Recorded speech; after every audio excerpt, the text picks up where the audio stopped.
Pokemon Journeys Abridged episode 5 is out now. The link is in the description and the cards. Make sure you all check it out and subscribe to the cast.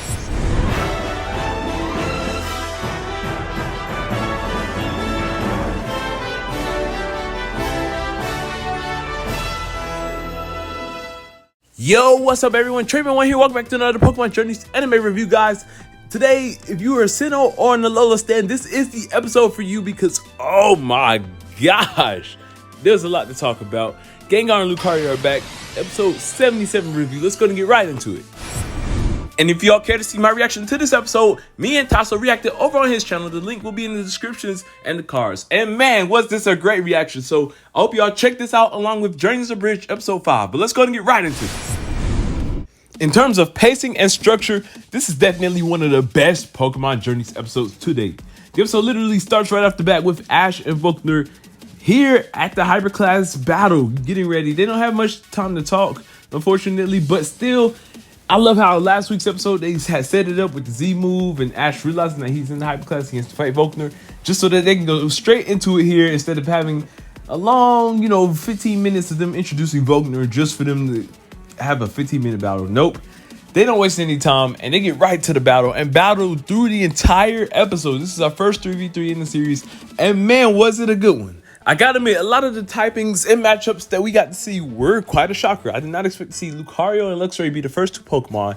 I was thinking it was going to be Pikachu and Electivire. And I didn't even expect those two to be the last two in the fight. I loved a lot of the switching. Right off the bat, Ash calls out Lucario, uses move and switches. I'm like, my gosh, all the switching. There were many times where I actually did think that Ash wasn't going to win because Gengar, I'm proud of Gengar because he did good. He did do damage. He put up a good fight. And to be fair, if you look at what he lost to, Gengar kind of lost more respectable, at least more here than he did in the Karina fight. But still, it just sucks that Gengar couldn't get a win, man. Gengar is only got that one win against Raichu in episode 18, and we're in episode 77, so hopefully Gengar can get better soon. But even though while Gengar didn't get a win, it did do a lot of damage to help Lucario get some good wins, not only against the Rotom fan, but tying against Luxray. So great job to you, Gengar and Lucario. As for Electivire, this is where many people may have had a hit or miss with this episode. Now, personally, I don't really know what to really say in terms of the Pikachu working, because it's like, yeah, it's not supposed to work in the game, but at the same time, if you look at The Amazing Spider-Man 2, if you overcharge your battery, it's going to explode. So that's technically what they were trying to go with here. I get what they were trying to go with. A lot of people don't like it. A lot of people do. I'm kind of indifferent towards it. I will admit it is kind of BS. Like, yeah, not really the best way to pull this battle out. I would have preferred for the Z move to have, finished off Luxray. I don't know. It's a weird thing with the Z move. I'm glad to see that the Pikachu Z is back. I was really hoping to see it back, but with how it was utilized, I can see how it could be a hit or miss for a lot of folks. But honestly, it was still dope, in my opinion. One thing I do find interesting in this episode is that there's hints to a possible battle bond or something going on with Ash and Pikachu. As we get to see, Ash actually does take damage when Pikachu gets hurt by a Wild Charge in this battle. This is kind of weird, The only time this has happened was with Greninja. Okay. And I always wondered, if Ash and Greninja can have this form, why can't Ash and Pikachu have something special? Which they actually end up getting, being the Pikachu Z. But as we see here, yeah, they use the Pikachu Z still, but now Ash and Pikachu take damage. So maybe this could be leading to some type of new Dynamax form, maybe some type of new Z move. I'm not too sure, because for them to bring back this Z move, I love it so much. Seeing Ash and Pikachu use the Z move once again was really a treat, especially in the new art style and animation. Masaki and Juan did his thing this episode with all the, hand moments and just the overall battle movements. The flow of the battle was so fluid by Masaki and Juan. I loved it so much, especially with the Z move being recreated.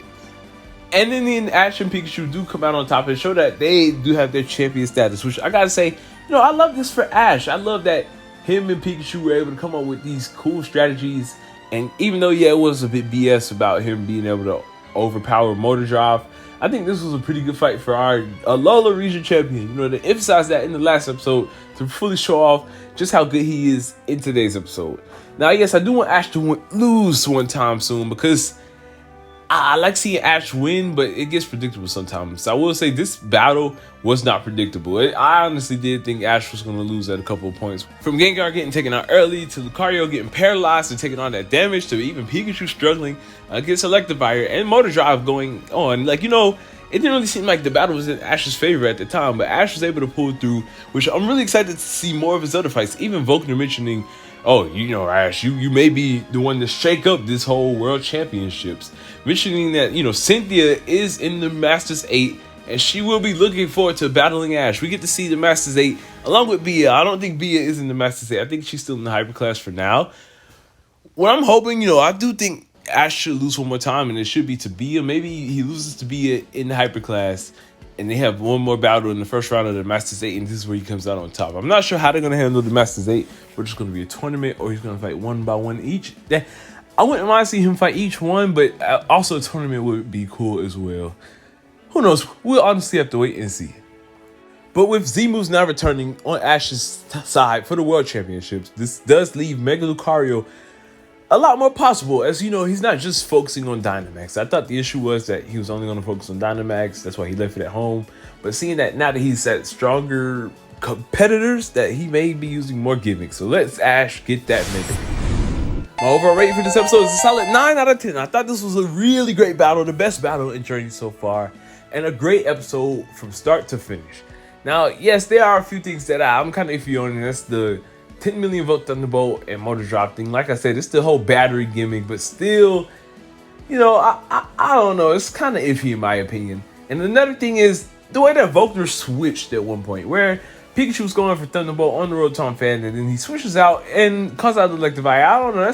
That's kind of risky, kind of frisky there for him to be switching mid-move, because they don't really do that in the anime. Like that's I don't know. That's a lot of people say that's kind of cheating in my opinion, but it's cool to see Volkner switch out, because normally in gym battles they can't switch. They have to stick with the Pokemon. So honestly, love seeing him switch out throughout the battle, and that was a smart strategy as well to call out Electivire when Pikachu's Thunderbolt, but still, that was kind of a bit unfair.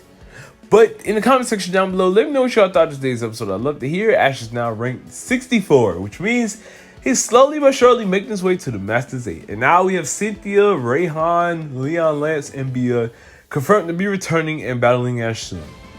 But thank y'all for watching. I hope y'all enjoyed. Don't forget to leave a like and subscribe. Trainman1, and peace out.